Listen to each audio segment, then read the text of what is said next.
Olá para você que está em casa, o Vida Saudável tá no ar e hoje a gente segue com o nosso último programa do nosso especial sobre a adolescência. Como você já sabe, durante todo esse mês de janeiro você pode conferir um tema diferente abordando essa bonita, mas também turbulenta fase da nossa vida. No programa de hoje vamos falar sobre tecnologia e como essa ferramenta ela impactou diretamente essa geração de adolescentes que hoje já é conhecida como os nativos digitais. O que mudou nessa geração que já nasceu com essa disponibilidade de informações rápidas e acessíveis na internet? Vida Saudável volta logo depois do intervalo. Até já!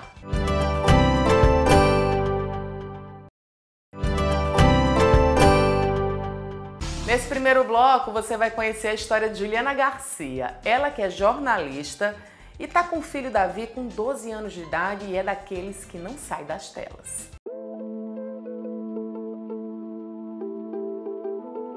O adolescente de hoje em dia, eles são chamados de nativos digitais. Afinal de contas, eles já nasceram ali com o advento da internet. Por isso, é tão difícil para os papais e para as mamães hoje conseguirem desvincular o lazer, o entretenimento, né, do dia a dia desses adolescentes. Estou aqui agora com Juliana Garcia, ela é jornalista e é a mãe do Davi, que agora está com 12 anos e não sai das telas. Juliana, como fazer para tentar resolver esse problema, já que é uma coisa tão natural, é uma coisa tão intuitiva deles, que muitas vezes o lazer e a obrigação está tudo ali, no clique, né, na palma da mão. Isso, intuitiva mesmo. Você falou, eu lembrei de quando ele era criança, e parece que eles já nascem sabendo que celular, mexendo, resolvendo tudo. E ele pegou o meu computador, naquela época não era touch, e ele fez, mamãe, ele na tela do meu computador com o dedinho, mamãe, seu computador está quebrado. Não, ele já estava acostumado com essa nova tecnologia, né? Então, ele parece que já nasce sabendo. E Davi, desde criança, ele era aquele que assistia Galinha Pintadinha no telefone. Eu nunca fui, né, até 2 anos a criança não pode ter acesso à tela, bloquear, não. Eu nunca fui, até porque faz parte da minha vida também. Ele me vê em casa, então não tem como eu bloquear ele da tela, sabendo que ele vai estar me vendo todos os dias lá na tela também. Então, não fazia sentido para mim. E ele sempre foi super íntimo das telas, dos jogos. Mas chegou a pandemia. E ele cresceu, né, 12 anos, e a pandemia ele tinha 9, 10 anos, e a vida deles passou a se resumir à tela. A tela para estudar, a tela para encontrar com os amigos, que eles não tinham como se encontrar antes.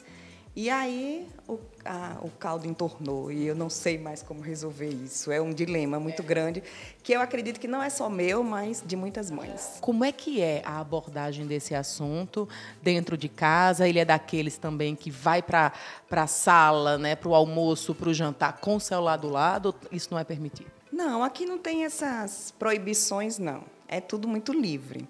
E sempre foi, e eu nunca tive problema, porque ele preenchia a sua rotina de uma maneira bem distribuída. Então, Davi ele sempre foi de jogar, de correr, de gostar de ir para a piscina, de brincar com os amigos. Aqui no condomínio é aquela turminha e todo mundo junto.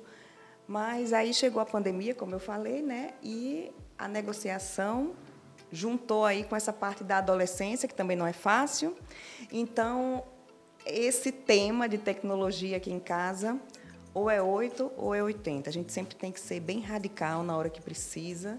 Eu tomo o celular, eu tomo o computador.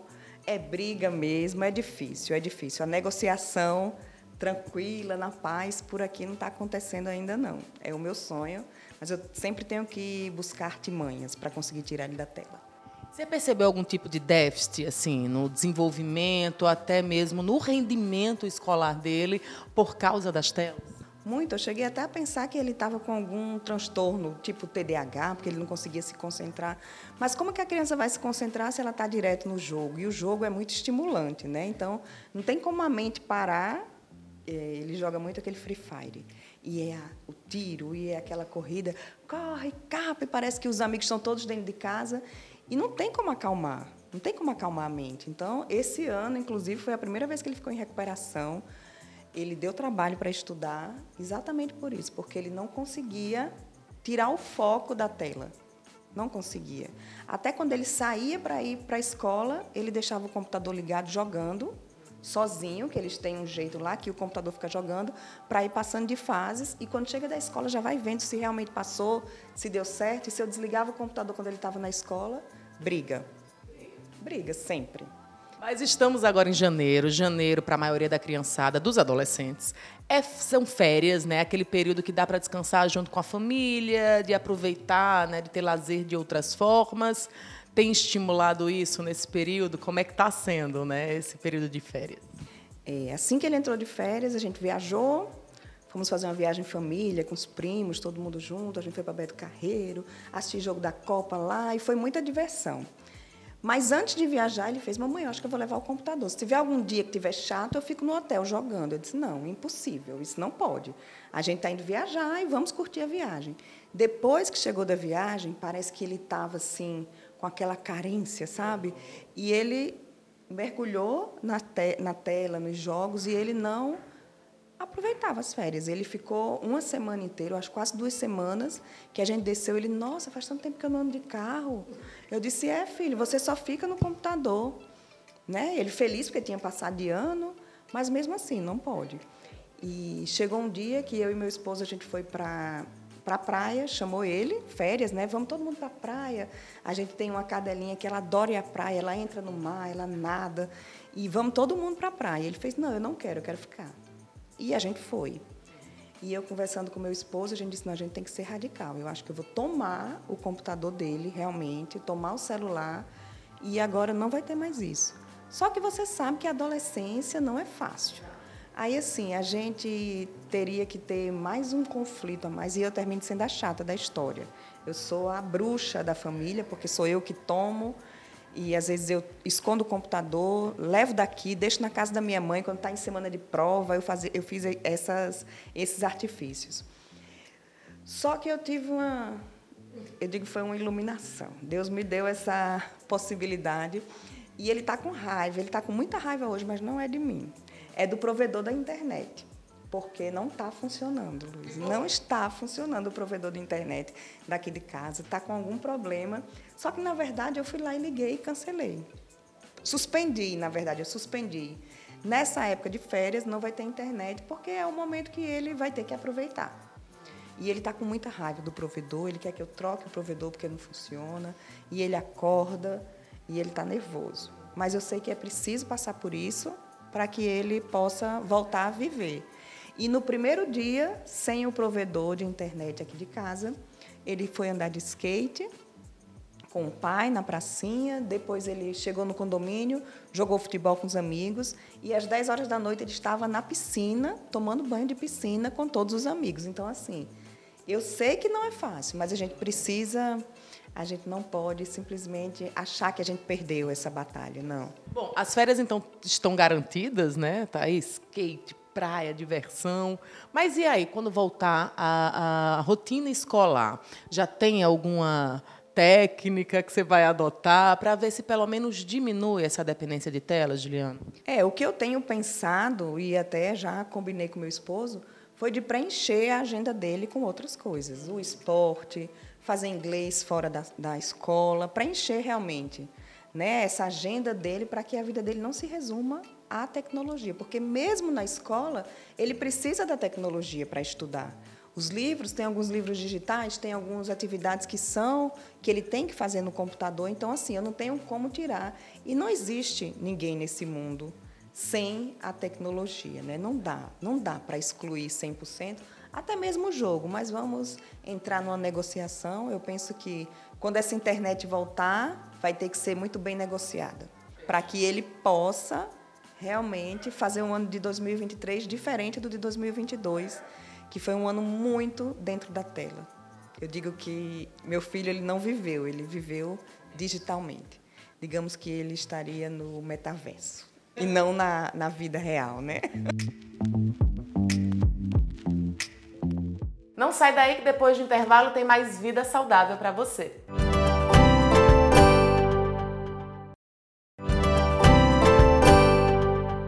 Nosso papo agora é com Débora Sampaio, ela que é psicóloga e especialista em adolescentes. fato é que os adolescentes, eles são nativos digitais, eles já nasceram com o advento da tecnologia sendo naturalizado ali no dia a dia, né?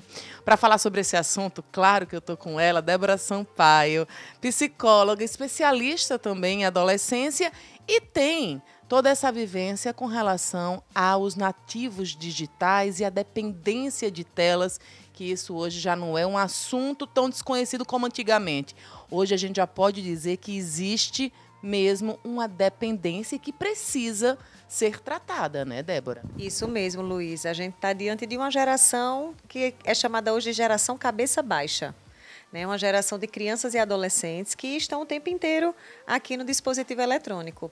Se a gente for parar para pensar antigamente, quando existia a televisão a tubo, né? Na época assim da gente, mais ou menos, o que acontecia? As famílias se reuniam para assistir TV e a programação era uma programação para a família, tinha um desenho, uma coisa ou outra para a criança no início ou no final do dia. Então, era uma coisa coletiva, era uma coisa que estava ali todo mundo junto. O que aconteceu com o advento dos dispositivos eletrônicos, dos celulares? A gente começou a ver uma coisa mais individualizada. Individualizada a ponto de que pais não têm mais controle do conteúdo, do acesso. E aí a pandemia veio e potencializou muito isso, essa relação, né? Ela nos salvou em muitas coisas. Em contrapartida, ela abriu também os nossos olhos para quê? Para o uso abusivo dos eletrônicos. Então, hoje nós temos aí crianças e adolescentes que, de fato, apresentam a dependência, uma patologia, uma doença. Nós temos hoje na classificação internacional de doenças, né, no manual de transtornos mentais, nós temos a dependência de jogos e a dependência de internet. São duas doenças que hoje existe, né, um diagnóstico, a sintomatologia, o tratamento. Existe uma idade certa, né, da gente dar um smartphone, dar um dispositivo eletrônico, porque a gente vê as crianças, né, cada vez mais cedo fazendo uso. Não tem nem acesso ao YouTube, mas é o joguinho. E eles têm o celular.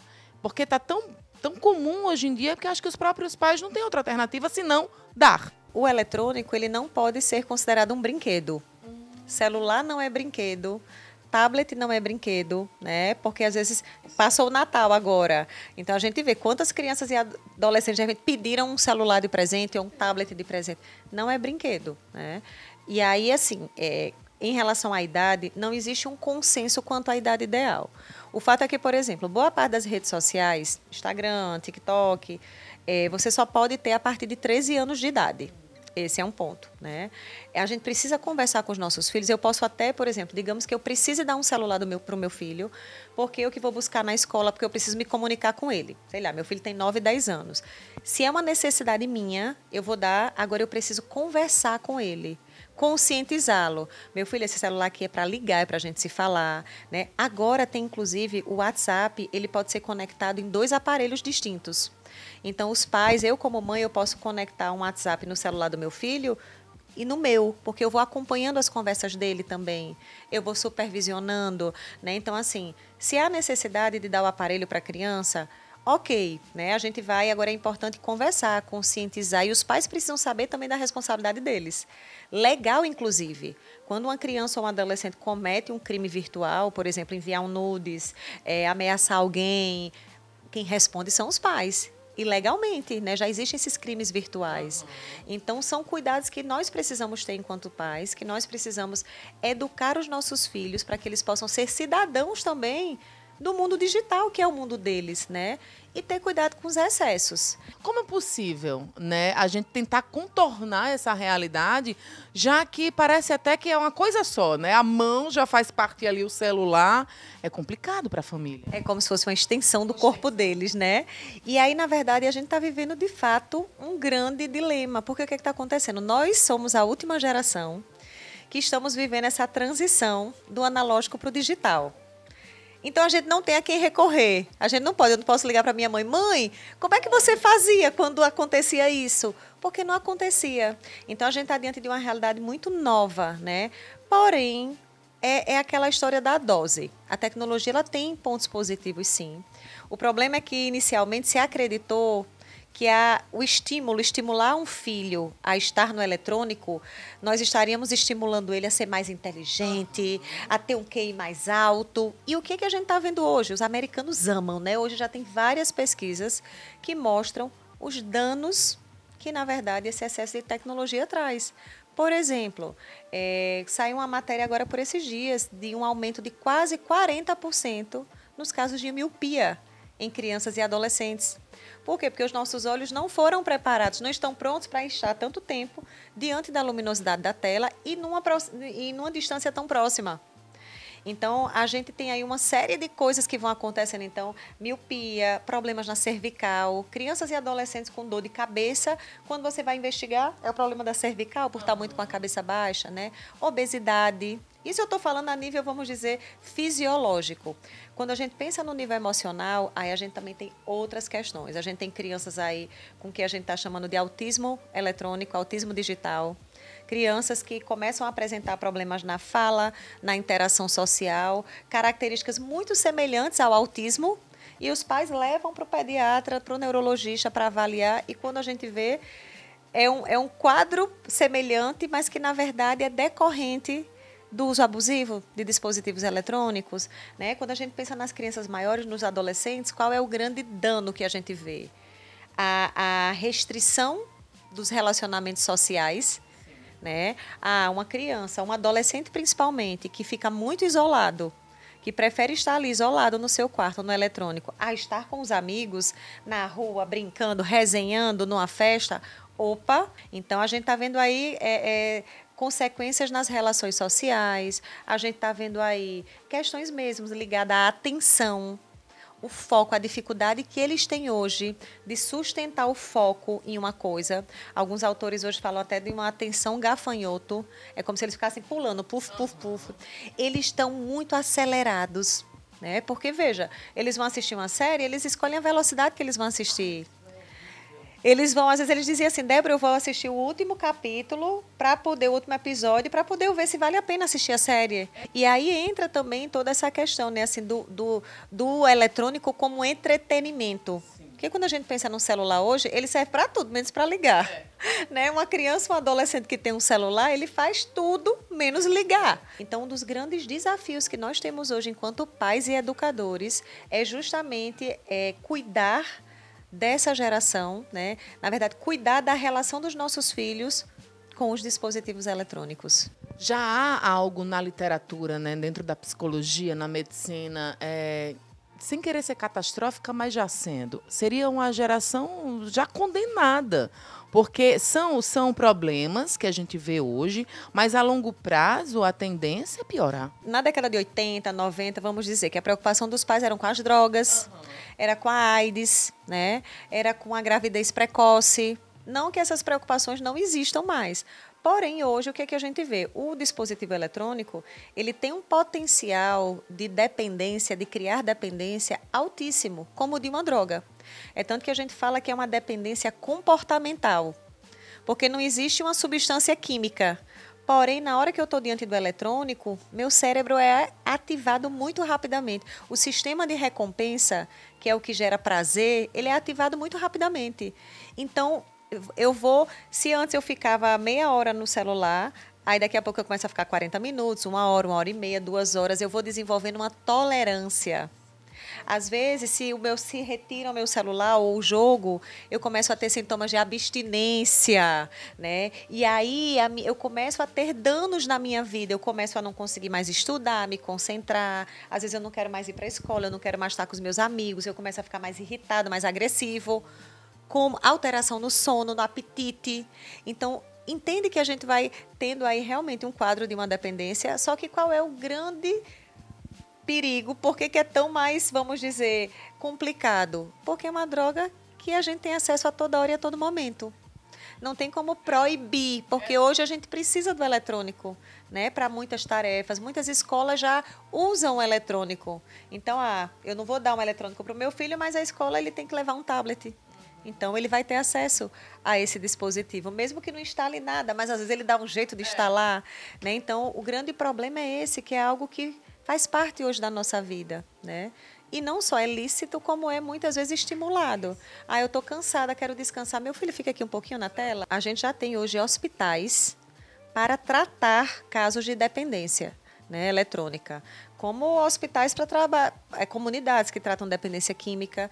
Então, já existem hoje, né, no mundo vários hospitais para tratar isso. Como os pais e vocês psicólogos estão lidando com essa realidade? Isso daqui que vocês estão fazendo, isso daqui é uma grande luz, porque nós estamos levando, né, informações para as famílias para que elas possam refletir sobre como é que elas podem encontrar uma maneira saudável de usar o eletrônico. Eu acho que a primeira coisa é essa, é conscientização. Na hora que a gente começa a conscientizar as famílias, aí a gente vai buscando outras estratégias, como atividades ao ar livre, né? A presença mesmo, os pais ali perto dos filhos, sentados, brincando, interagindo, o esporte, que é tão importante, né, para a criança, para o adolescente, o tédio, o ócio, deixar eles ociosos. Parece, gente, que a gente não pode mais deixar esses meninos ociosos. Saiu uma pesquisa agora que o QI dessa geração é inferior à nossa, e muito por causa disso, porque eles estão perdendo a capacidade de criar, a criatividade, que a gente precisa do ócio para poder criar. Então, deixar eles ociosos, deixar eles inventar as brincadeiras deles, as coisas que a gente fazia, né, antigamente.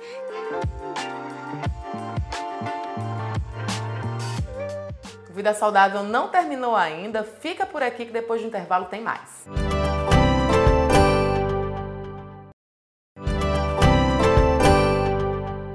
Nesse nosso último bloco, você vai acompanhar uma entrevista com Clésio Azevedo.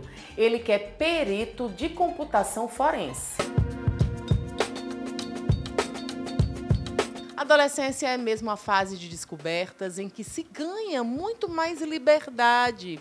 E essa liberdade também é estendida à internet. E é aí em que os pais precisam estar mais presentes, limitando até o acesso desse adolescente à internet. Afinal de contas, parece que a internet não é, mas parece que ainda é terra de ninguém. Mas não é não, viu? Quem vai falar sobre esse assunto está aqui comigo, Clésio Azevedo, perito em computação forense. Não é terra de ninguém não, mas parece que muita gente lida assim, né? Dessa forma. Internet não é terra de ninguém, certo? Tem rastro. Tudo que se faz lá dentro, você tem uma rastreabilidade, você consegue identificar autor e o alvo, certo? E também, através de técnicas e tecnologia, é possível, sim, chegar a um determinado criminoso. Mas antes que isso aconteça, por que não, né, limitar as formas de uso, de acesso, especialmente à internet? Eu nem falo com relação às telas, né? Aí entra smartphone, a própria televisão, videogame. Mas a internet é o X da questão. A internet ela é uma grande via, né, onde tudo é permitido, mas nem tudo nos convém. E é possível, melhor, é necessário o auxílio dos pais para que a gente possa conduzir os nossos filhos, segurando na mão dele mesmo, certo? E mostrar para ele como se deve utilizar, fazer o melhor uso das tecnologias, certo? Ultimamente, há uns 60 dias aproximadamente, houve uma reunião em Recife com várias forças da lei do mundo, não somente do Brasil, certo? Do mundo todo. E eles estavam discutindo técnicas de como coibir, ou melhor, diminuir o tipo de crime, principalmente tendo como alvo crianças e adolescentes na internet, certo? E eles chegaram a uma grande conclusão, certo? Dizendo que eles podem juntar todas as forças, mas a única força que vai fazer com que isso seja de fato diminuído chama-se educação. E educação a gente inclui, então, a participação dos pais, né? Que são eles que devem fazer essa conscientização, e também tem o papel da escola. Isso, exatamente. Eu acho que os dois, a família e a escola, devem caminhar lado a lado para auxiliar esse jovem que muitas vezes, quando entra nesse mundo, se perde.